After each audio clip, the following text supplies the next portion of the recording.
Good evening, everyone. Thank you for that, Robert. I can see it in the chat. It is a great place, Robert.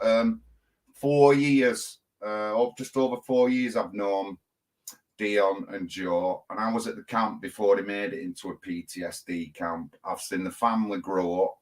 I've seen the camp develop, and I don't suffer from PTSD. I don't ever say that. I don't ever say that I've been in the armed forces. I haven't. Good evening, Mark. But what I do for a living for the past 2 years, I look after my mum, and she's got advanced Alzheimer's. So, you know, it's hard. Let me say, it's hard. I had to quit my life to look after my mum, and I had a good job. But I've been to the camp several times, and it is a relaxing place. It is somewhere where you can go to chill out and be peaceful and all that. I think we've got Dion in now. Good evening, Dion. Hello, John. I can only just see your head, you know, so you might have to put your phone down a little bit. We're looking at the bridge of your nose and your bald head, and I can see the light shining on it.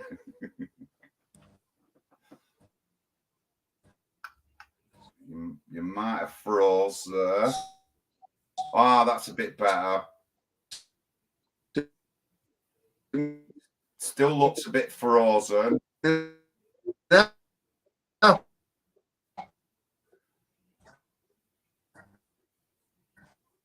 I can't hear you properly. And you're jerking a little bit.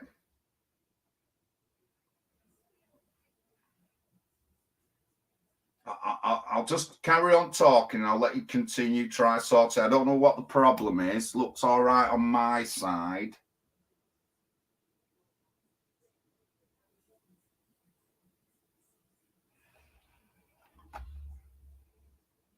Better picture, but it's still like frozen.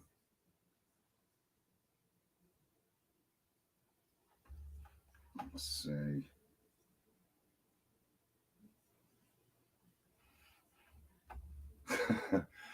So I've been to the camp. I was at the camp before it was a PTS camp, and I've seen it develop.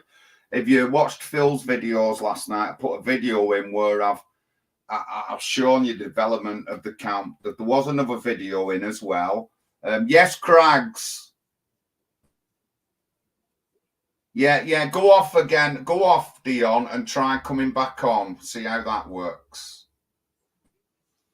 Good evening, White Knight. Yes, James Robertson. Jimmy the Art. Oh, man. Lord have mercy.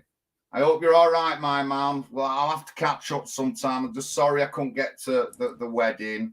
But yeah, so behind me, you can see a picture as well, which is the first of its kind veteran memorial at the camp that we set up. I mean, the day I got there, I was on my hands and knees, putting that sand right, making sure all them lights are in properly, just helping around where I can. Oh, 5G, red, it's just going to burn my ears out. Good evening, Lodger. Thank you, everyone, for coming on.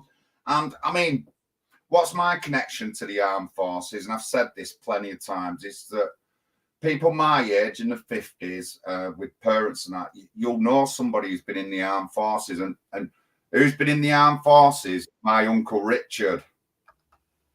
I've got his book here. And looks a bit better.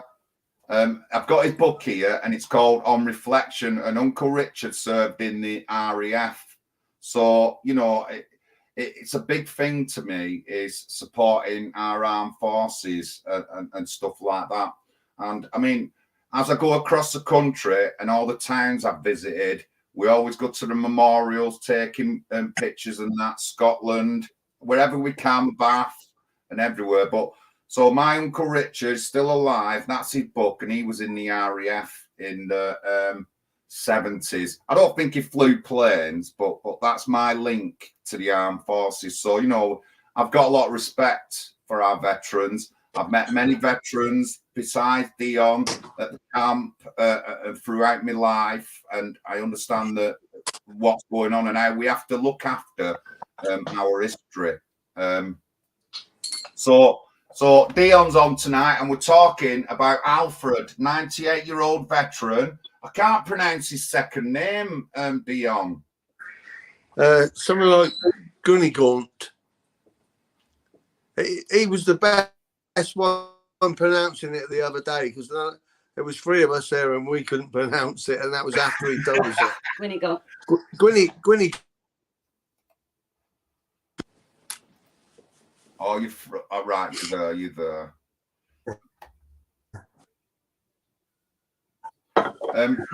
Crags is asking what where did you serve, or what unit were you in, Dion? I was just 3rd Battalion, the Parachute Regiment. Yeah, parachute. Did you get that, Craig? But yeah, I mean, obviously, many will know I started on a political career in local councilling, and our party is called the National Housing Party, because it is absolutely disgraceful how they're treating British citizens. Forget the homeless, and just how they're treating normal British citizens, but there's homeless, veterans, and you know, I were treating people, and there is no room for anyone anywhere. Everybody is living in box rooms on top of each other, and it's absolutely ridiculous. So I've been knocking on doors for years, and I've talked to older people who have been in the forces, you know, and I've seen what it's like trying to get people housed and stuff like that. So, and I think it's really important that we do look after our elderly, and that, as many will know, I look after my mum, and it took us a year and 3 months to get a move from a 1-bedroom flat to a 2-bedroom flat. So I just can understand the situation that Alfred's been put in. But I mean, bluntly, to me, it just sounds like, I know he's 98, we know people don't live forever. It just sounds like they're not bothered. You know what I mean? It just really sounds like that like the council where he lives are just not bothered. And it's just ridiculous, Dion. It is. It's just ridiculous. I'm just sharing the post.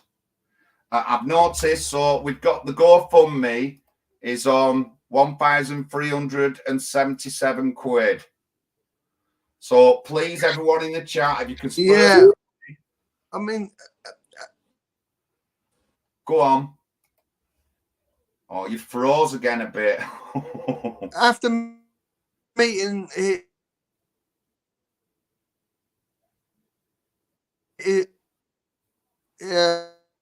him and his daughter.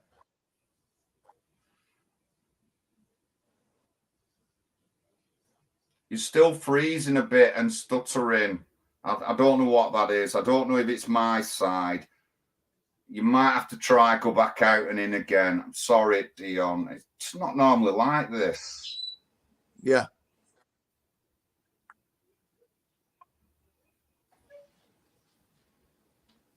But yeah, so let me just go through the article. The article's come into the papers, and I'm reading out the Guardian now. And obviously, Alfred was shown a little bit on GB News, had a little bit of thing about him, but it has been in the papers. You know, we've had a really good response so far. That GoFundMe's only been up 2 or 3 days, and it's over £1,000. But please, ladies and gentlemen in the chat, if you can afford to put anything, please do. I put a £5 in. I don't work, but I still had a £5 to put in, and I put that. I was the first one to put some money in. I was saying,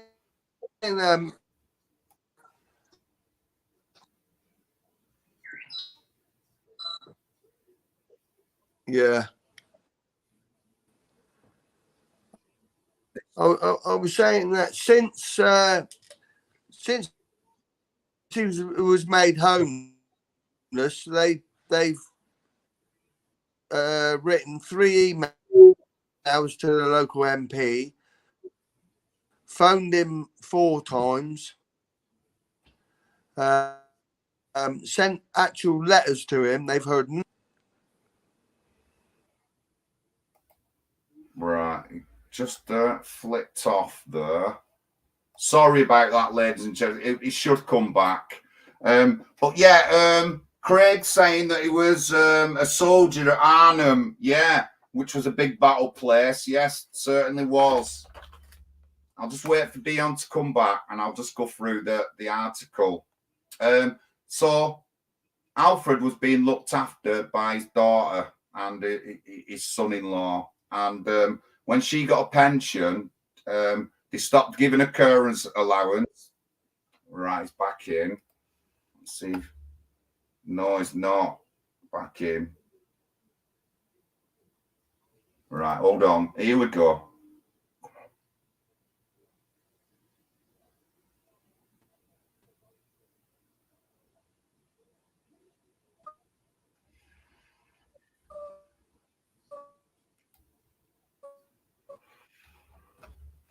While we're getting him back, I'm going to put the GoFundMe link into the chat.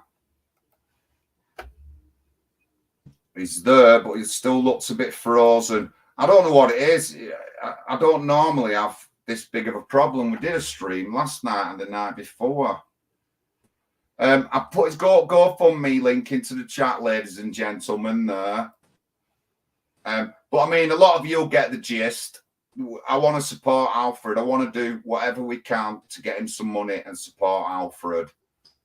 If it fails with Dion tonight, at least I know I've done a stream and we can talk about it and stuff. I'm just adding my GoFundMe link to the stream to Twitter.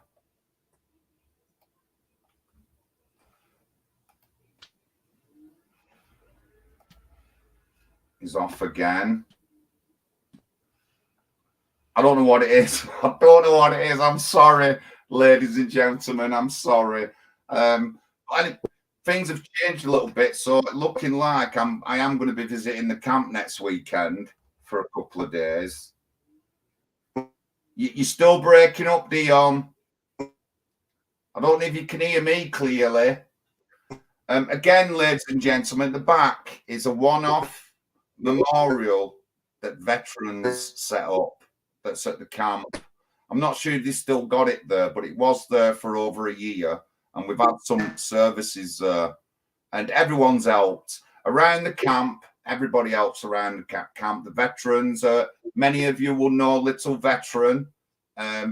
He has been at the camp supporting them all the time. We've built loads of stuff. It just started off with a shed in the middle of the camp, and it ended up we've got a summer house, there's a shower block.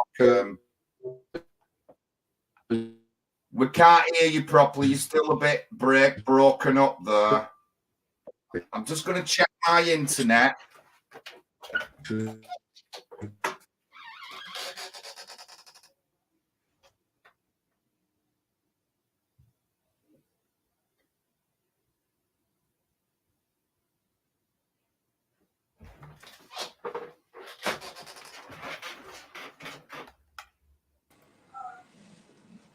Better, a lot better, that, a lot better.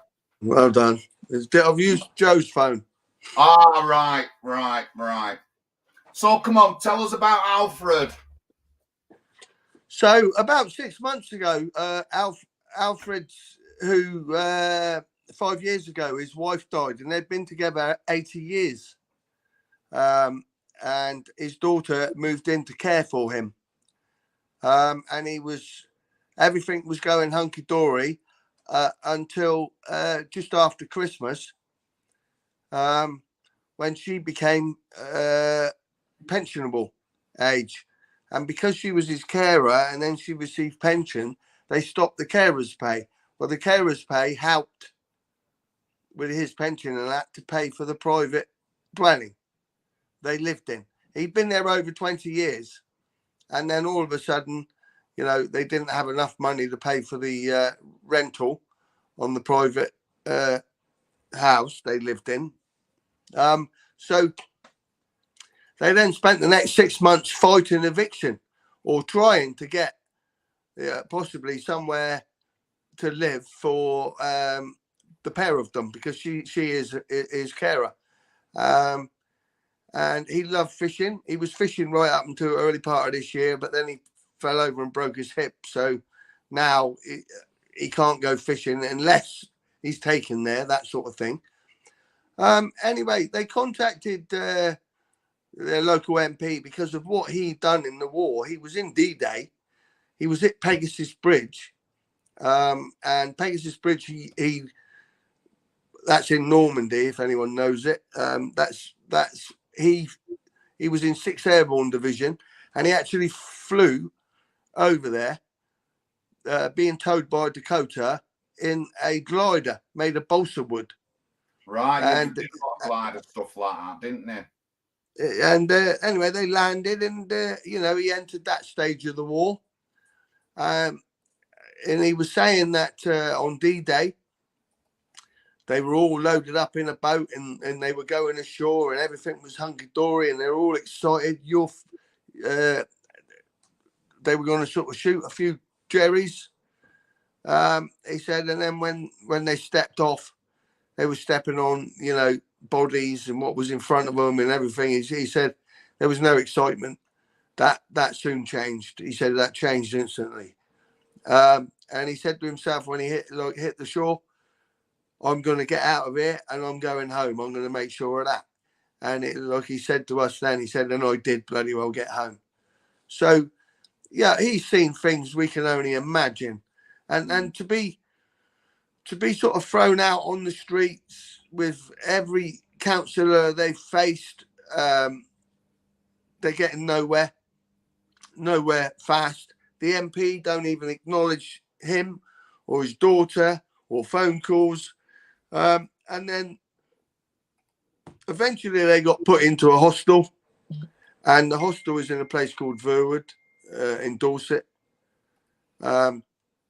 Just probably 6 or 7 miles from where he used to live.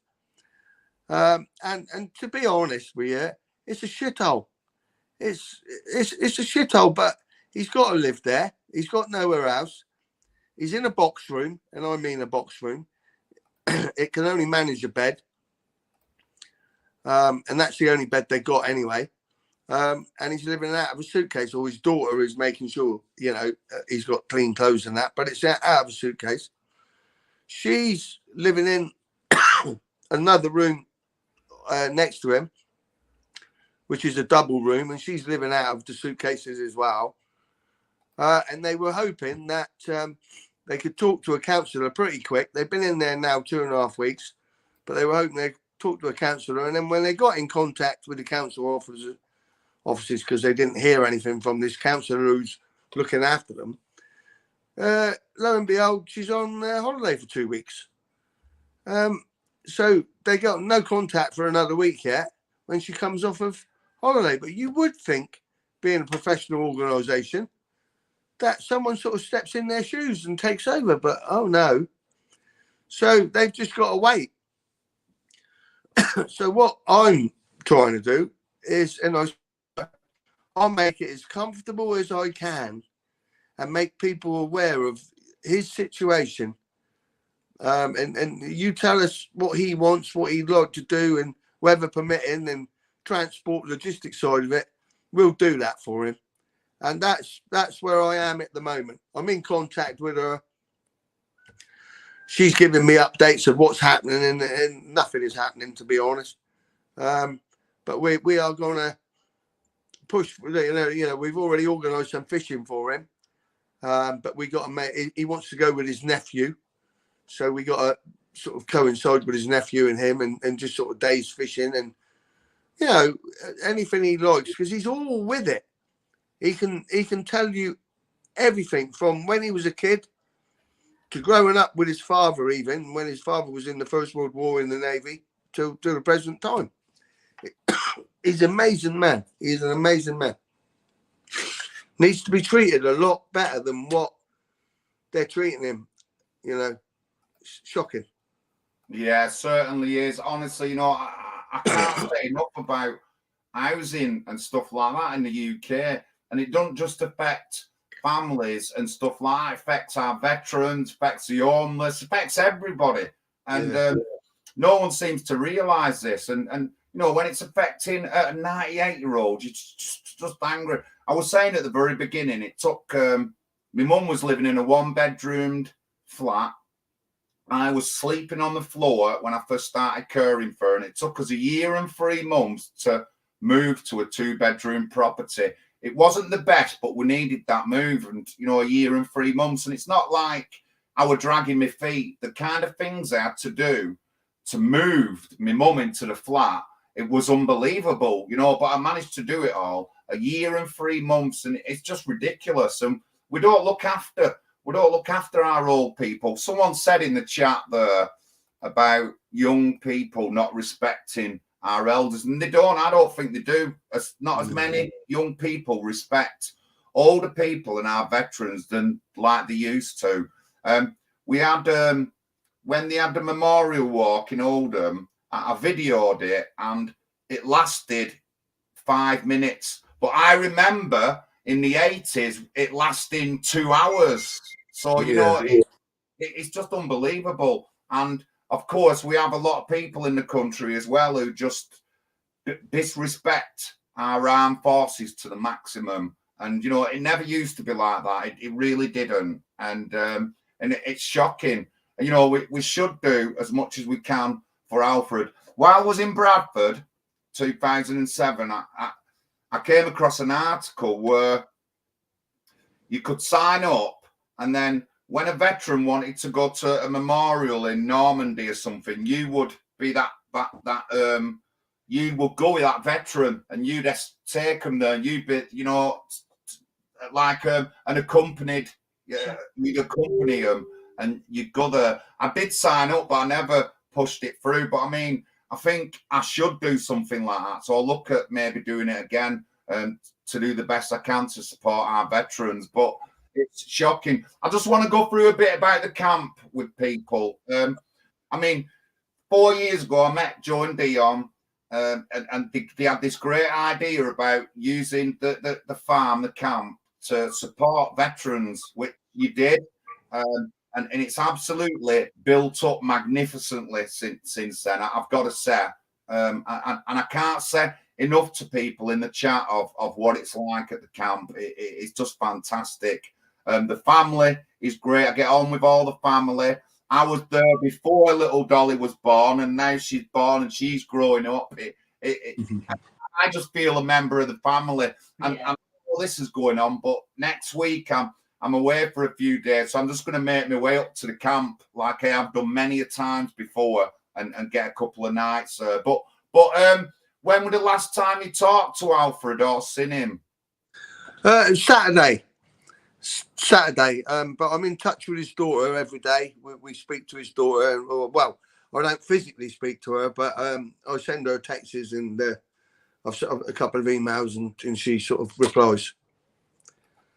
And how is she with all this? How's she getting on? It's to be honest, it's very overwhelming for her. I mean, I was a little bit concerned about her on Saturday because she's still learning the iPhone, if you know what I mean. She's not up to speed with the iPhone, and she definitely wasn't up to speed with laptop, computer, sending emails. She's a bit better now, but you can imagine it's over. She wasn't expecting like 3 ex-veterans to turn up on her doorstep. We didn't just turn up. We asked her a couple of days before if it was all right we come down, and she sat the whole time with us listening to her dad, and she said, I've never heard my dad speak like this in all these years. She said, there's stories I know, but he's just talking about stories now he's never spoke about. So we had a little thing going with him. He told a story, I told a story, one of the other lads told a story of the conflicts we've been in, and it was great, and he thoroughly enjoyed himself. He was very emotional when we left, and so was his daughter, to be honest. And it's great, and I'm hoping I was hoping to sort of go down there tonight or tomorrow, but I've got a sore throat and I don't want to give him anything, obviously, because of his age. So I've got to wait for it to go. But I've got a son what lives probably 800 meters from where he's staying in the hostel. And my son tomorrow is going to take him around a load of chocolate biscuits and things like that. Because we devoured quite a few on Saturday when we were there. So just going to, you know, give his daughter a load of biscuits and sort of like a nice hamper. Give her something back. Yeah, of course. Honestly, we've got to do what we can for it. But while we're on, just tell us about a few of the people and the veterans who you've had at the camp. Oh, well, here. Well, our latest one was Paul. Paul come from Leeds, and he was on his down on his luck. We've known Paul since the Nottingham days. Been on and off for a while. Then he came here and stayed for 8 months to get on his feet, and he was doing really well. He you know, all of a sudden he had money in his pocket because we don't charge you here, obviously. He had a bit of money in his pocket. He started buying his own shopping. He got himself a little car. He was doing really well, and then he had a fateful night where he had a heart attack, bless him, and he didn't pull through. And he used to go down the woods and do a bit of, you know, sort of survival at night and that sort of thing, and take people down there if they wanted to live under a basher and learn how to skin a rabbit and things like that. And it's literally just 600 meters from here. A stream going through it and all that. He loved doing all that sort of thing, and unfortunately he passed away. Then we had before that we had what was his name? Simon was with us for over a year. Where did Simon? Well, we met Simon in another one from Nottingham. He turned up here with a big burger on his back, very emotional, saying he needed help and he was going through this, that, and that. And it didn't take long for us to find out he had PTSD. And anyway, he was here for over a year, and then I got him a job on the farm. He was working on the farm with me for over a year, but he was so far away from his children. We were talking to him, and we got him because he lived just sort of Birmingham area, Sutton Coldfield, I think it was called.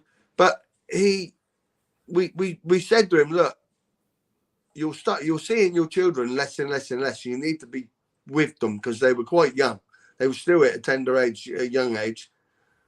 So he sort of come to his senses, and he'd been with us then about 15 months, and he's back there now, and he managed to get a shared council house, and he's seeing his children regularly. And that was Simon. But he wouldn't have been able to do that, he said. Yeah. So again, he got on his feet, and before that, I had old Michael. Michael was a little Scottish ex-veteran. He was down on his luck, been in a bit of trouble. You know, he used to drink and smoke, and then we heard about him, and he was up in court, and Joe went to court with John Hurst. I don't know if you remember John Hurst, John. Mackenzie. Yeah, the Mackenzie. And John got him out. John got him off. He was looking at a prison sentence, and he got off. And then he came and stayed with me for 6 months, or here. And we got him a job on the farm. And he was on the farm for 2.5 years. And he left back in April, the farm. He's left April. And he's gone on to sort of grass is greener. But, yeah, and then there's all the individual people what just come down for a break here and there, and everyone touching base with us. There's always someone turning up. You know, Nobby, the little vet, he was here last weekend for a bit of sort of head down time, as he put it. He's always up, and, you know, on the go. I think he spends a lot of time in Dover, don't he, filming. Nobby suffers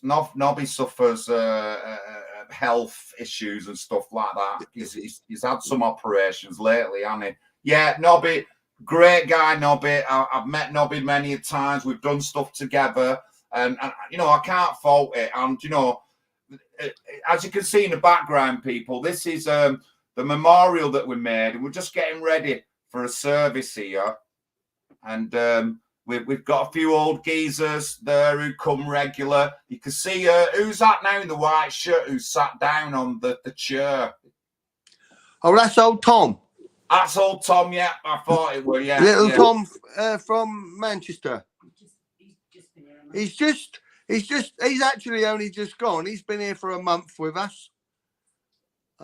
Yeah, he just left on Monday, but he was here for a month with us. He comes down every 3 months. Joe puts a bit of weight on him because he comes down really skinny. Because he's had throat cancer, so he can't eat any solids. So Joe mixes everything up, doses it up, and liquidizes it, and then we feed him up, and then send him home with about 40 frozen packets of different types of meals, and sees him through. I think when he starts running out, he comes back for another month. But he's been with us now about 3 years, I think. Yeah, he's been with us on and off for about 3 years. I think the longest he stayed is 2 months. And then he'll go home for 2 or 3 months. And then he'll come back again. Yeah. Yeah, I've met Tom myself, so you know I've seen everything in action myself. And you know, I want to say to people in the camp, I mean, when I first went down, it was just like a little shed, a little square shed, like 8 by, yeah, the middle of the field, and then you've got so many things. You've got the pods that you rent out to the public, but I mean, anybody can rent one of these pods if you've got the money and Joe's got the time or anything, and a place. Then you've made the summer house at the bottom. There's toilets on site. The summer house has now got a shower block next to it, which I've used, and you've even got a dryer and a washer section to it built on now, which I'll get some photos of. And the majority of the work has been done by veterans or people giving their own time. One time when I went down, Tracy and I can't remember a fella who he dug the pit out for you. He dug that pit out. Yeah, that was Sean and Tracy, wasn't it? Sean and Sean came down and we were there for 2 days, but we didn't see Sean because he was working. That's what he did. He spent his time working, sorting that pit out with the digger and all that lot. And this is the kind of things that people do at the camp, and it's just unbelievable. And every time I talk about the camp, tears in my eyes, I always feel overwhelmed. You know what I mean? And I just can't say enough about the camp, and I've never had a problem with saying that. And I say that to everybody. And it's just a great place. But so has Alfred has he got any health issues at the moment? No, the only thing literally it's not wrong with him. It's just he broke a hip. So where he was walking, he was walking around right up until sort of Christmas, and he was actually fishing on his own as well. He was going fishing. A lot of the time his nephew would go with him because his nephew loved fishing. And the other thing I must mention, he said to me that on the 6th of June and the 23rd of September, every year without fail, he walked up and down the A31 where he lived, and that goes into Ringwood and sort of follows it all the way up to Southampton and then eventually into London. Or it goes down into, goes along into, what do they call it, Dorchester. It goes that way. He said every year, 6th of June, 23rd of December, he put his beret on, put his jacket on, put his medals on. He'd walk up and down that road all morning until lunchtime. And he said he loved it. He used to get toot, toot, toot, people going by, beeping their horns and that. He said, but he always did that every year because they were important days for him. Yeah. And that's right up until now. Yeah, you know, it's important. Like I said, I look after my mum, and I wouldn't think of doing anything else. And, you know, I would do the same for anybody if I could. There's lots of stuff going on in the chat. TikTok, Dion, That's what he said. Dean on the missus, our angel. This is the first time I've listened to him. He's mint. I don't know who in the chat has been to the camp. I'm not sure. Just give me a heads up if you have been to the camp in the chat. But I know a lot of you will know about the camp because I've done many videos on it and talked about it. Just a quick one, John, to let everyone know who's listening. He's got a pay book from when he joined the army. And when he joined the army, he was 17 and a half. Well, he had to say he was 18 and a half because you had to be 18 to join. So his pay book makes him 99. Right. But he says I'm only 98, really. So, yeah. But I guess there was a lot of lads in that age who would have tried lying to get into the armed forces because they so felt of protecting and fighting for the country at that time. Because I've heard it's not the only time I've heard that. I've heard it quite a few times that people lied to get in because they wanted to fight for the country. It's not like that now. They'll just run away, but and stuff like that. But yeah, that's awesome. That's awesome. Yeah, lovely. That was lovely. I'm hoping that I get to meet him sometime. So that'd be great. Well, we're gonna try and take him to the Cenotaph in Bath coming up November, and obviously he'll lead that parade, or he'll be in the front of that parade. Obviously, it's a bit of a logistical movement because we've got to bring him up, but we've already looking into organising that now, and probably 4 or 5 of his family members, which would all love to come as well. They've told us they'd love to come, so we're hoping to do that. And then the bigger picture will be to try and get him to Normandy for one of the remembrances on the Pegasus Bridge there. And I'm sure, I don't know how many there is, but it probably a handful left what actually went to that battle. Yeah Well, I'm going to make sure that I'm coming down in November then for sure. I'll catch up and I'll get the right dates off you and all that lot. There's a little bit gone into the fund. The fund's on £1,382. So lovely. I mean, I'm going to be absolutely hammering this, mate, over the next week or so. I was actually the first donation because I might have Joe said, have you got a link off for a donation? And Joe's daughter Dolly made up the GoFundMe. So what's the money going to be spent on? Well, at the moment, all his necessities they're in St Gabriel's Hostel in a place 25 Ringwood Road, Verwood. They honestly, they've got nothing, but the hostel ain't anything to look at, but it's somewhere to put your head. So anything what can make his life better, we've just started going to a church club, which he's been going to over 20 years, but he lives so far away he couldn't get there, or they couldn't afford to get him there, because it has to be specially adapted car because he broke his hip. So now he went to his first one yesterday, and it cost something like £47 to get him there and back. So now he's got enough money to just go to the church on a Wednesday. It's a bit like a dinner club, breakfast club, if you like. He meets some of his old friends and they have a bite to eat, and then they end up with having lunch, and then they get brought back after sort of 2-3 hours. So we've set all that up for him now, so he can go as many times as he wants, God forbid. He wants to go fishing, so we're sorting that out for him. And then they haven't got a TV or anything like that where they are, so perhaps they'll look at a TV, but they don't want to go getting too much because they're hoping to move, that sort of thing. But the money's there now for whatever that he needs. We got to make this part of his life comfortable, I think, for what he'd done for Great Britain. And he actually says he's disappointed with the government and disappointed with the council, but he says, I love my country, which is amazing.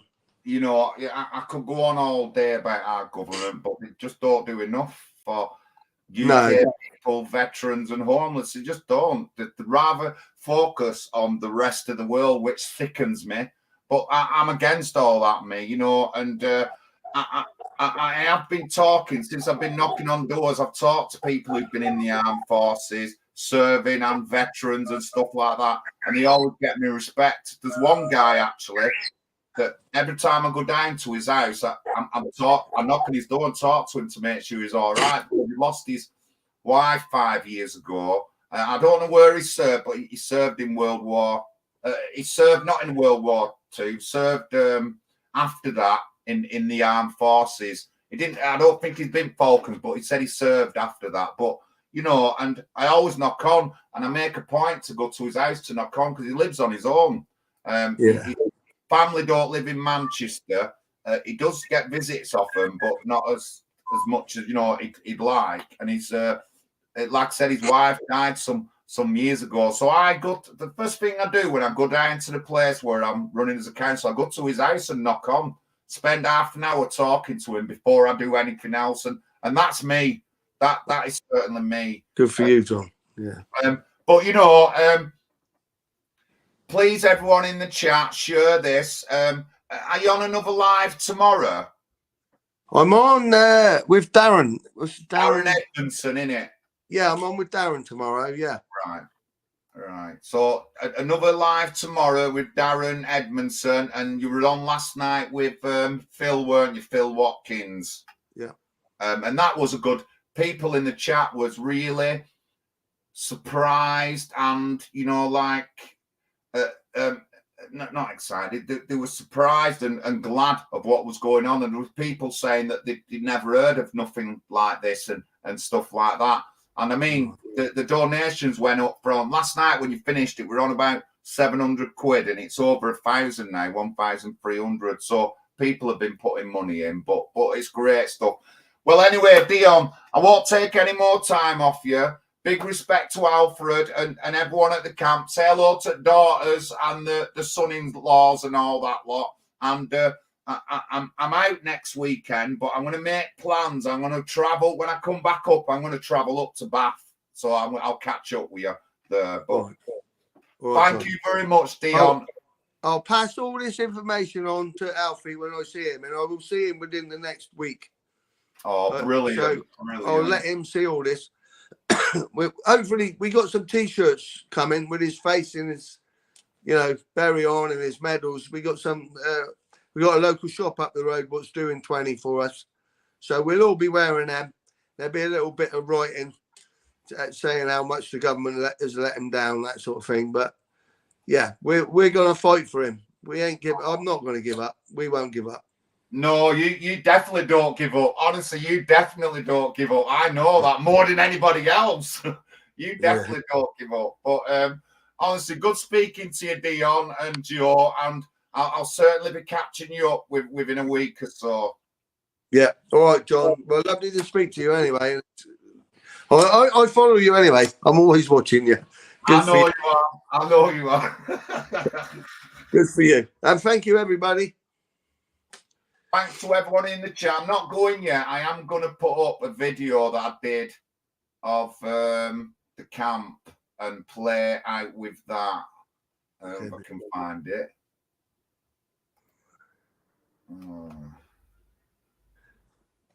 You can go if you want, Dion, but I'm going to put that video on. Let them lot listen to it and all that. But thanks very much, mate. All right. Oh, you're going to listen. You're going to listen. On the news, Martin, yes, mate. You're there. Thanks a lot, guys. Let me just get this video playing.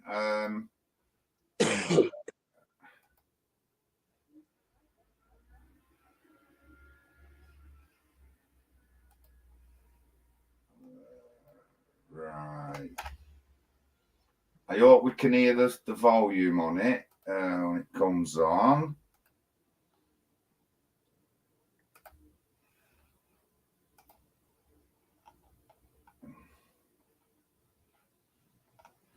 Come on.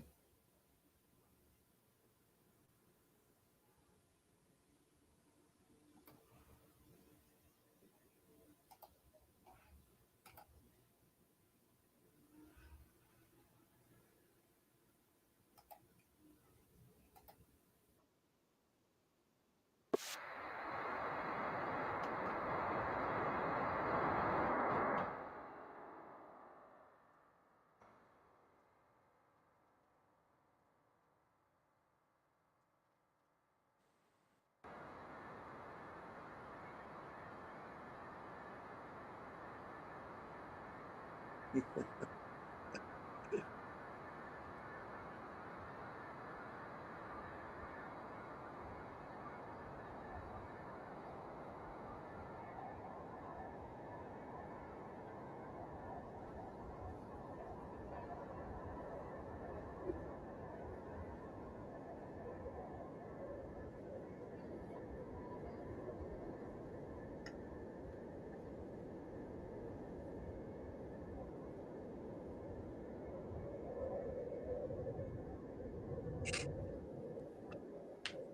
sign, but you can see the video. Well, that's good.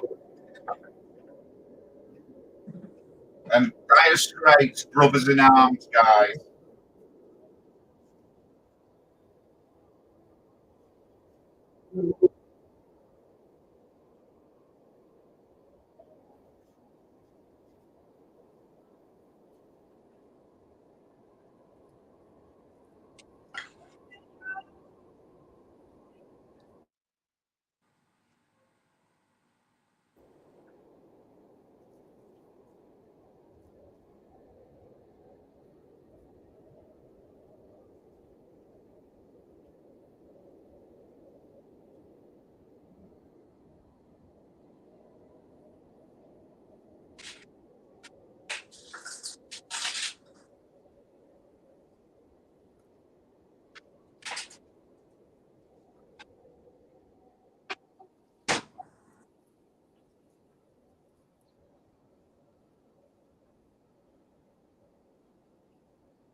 There we go. Let me just get me. I'm still there. Thank you, everyone. Thank you for tuning in and stuff like that. Thank you. I just can't say enough about the camp. I mean, I don't suffer from any particular thing myself, but like I said, I look after my mum. It is stressful, and the camp is a real great way to get away. We're hoping, actually, maybe next year to have one of our party meetings at the camp. So watch out for my feeds and stuff like that. You can obviously get in contact with Jo through social media or anything like that. Like I said, the pods are rented out to the public, but if you want to pay for a pod and have a jacuzzi for yourself, it's there.